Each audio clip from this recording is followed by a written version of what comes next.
The first time I checked my bank account after a good month, like a genuinely good month, where I'd paid everything on time and still had money left, I didn't feel relieved. I felt like I was about to get caught. I don't know how else to explain it. The number was fine, better than fine. And I sat there at my kitchen table with my phone in my hand thinking, okay, something bad is about to happen. I should spend this before it disappears. So I did. I bought a coat I didn't need. I ate out 4 nights in a row. I sent my parents $300 because it felt like something was coming and I wanted to get ahead of it. And by the end of that week, my account was back to a number that felt familiar. Small, tight, almost uncomfortable. And some part of me relaxed. That's the thing I've had to sit with. The discomfort wasn't the empty account. The discomfort was the full one. My mum grew up in Guangdong in the 70s. Her family shared one room. There was a period, she doesn't talk about it much, just mentions it sideways, when they were eating congee with almost nothing in it, rice stretched as far as it would go. She came to the US in her late 20s with my dad and something like $800, which they hid in a money belt under their clothes on the plane. She worked at a restaurant in Flushing for years, the kind of place that smells like char, siu, and dish soap. She saved everything. She reused plastic bags until they fell apart. She bought the store brand version of the store brand. She still does. Last year I bought a candle from a place that isn't Target, and she picked it up, looked at the bottom, and said, "Just flat, not even mean about it. $34? This is a fire hazard." And then she set it down and walked away. For her, saving wasn't a strategy. It was survival. Every dollar held meant one more day of safety. Spending felt like exposure, like making yourself vulnerable to whatever might come next. And what came next, in her experience, was often bad. That's the money script she was running. Not a conscious one.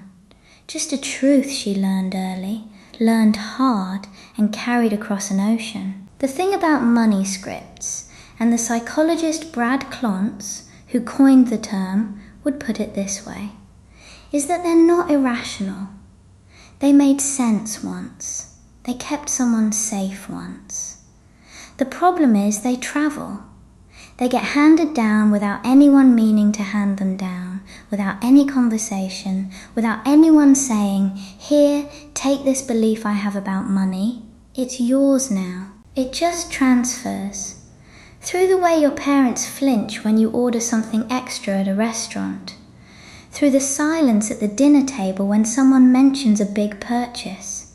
Through what gets celebrated and what gets quietly punished. I learned that money was precarious, that having it meant you were about to lose it, that the only safe financial position was slightly anxious, slightly tight, always braced for the floor to drop. And so, paradoxically, when I finally had enough, I spent it down to familiar. Psychologists call this pattern self-sabotage sometimes, or they call it upper limiting, this idea that you have an unconscious ceiling on how much good you'll allow. But I think what it actually was, for me, was homeostasis. My nervous system had calibrated to scarcity. A full account felt like a foreign body. Spending was how I got back to a feeling I recognized as normal, even though normal, in this case, was really just chronic, low-grade financial anxiety. The moment I started to understand this, really understand it, not just read it in an article, was a Tuesday night sitting with my laptop open to my 401k portal through work. My employer had been offering matching contributions for 2 years. 2 years. I had not enrolled. I told myself it was because I didn't understand it. And that was partly true. No one in my family had ever had a 401k. My parents worked jobs where retirement meant saving cash, or working until you couldn't anymore, or the plan I suspect my mum still has. Me. The paperwork felt written in a language I technically spoke but didn't understand. Traditional versus Roth. Contribution percentage. Vesting schedule. I'd open the tab and feel a low hum of dread and close it. But the real reason, the one I had to be honest about, was that enrolling felt like claiming something. Like saying, I'm going to be here. I'm going to be okay. And that belief, that I would be okay, that things would stay stable, felt dangerous. It felt like exactly the kind of assumption that gets punished. So there I was, Tuesday, 11-something at night. I made myself stay on the page. I set it to 6%, which gets my employer's full match. That's essentially 100% return on those dollars before they've done anything else, which is maybe the one piece of personal finance that actually is as clear-cut as people say it is. I picked a target date fund because I was not going to pretend I was going to actively manage anything. I clicked submit, and then I sat there waiting to feel good about it. I didn't, really. I felt kind of strange. A little like I'd done something my mum would find wasteful. Somehow, money going somewhere she couldn't touch or see. She still thinks the best savings account is a bank you can walk into and a passbook they stamp. Intangible money makes her nervous. It made me nervous too, a little. But I left it. That was 8 months ago. I've been auto-enrolled ever since, which is the part I didn't realize I needed. Not the decision, but the removal of the decision. The money moves before I see it. My brain doesn't get a vote that week. I've also started doing something that feels almost embarrassingly small, which is that every time I have a month where I don't spend my account down to nothing, I don't let myself move the money. I just let it sit. And I practice.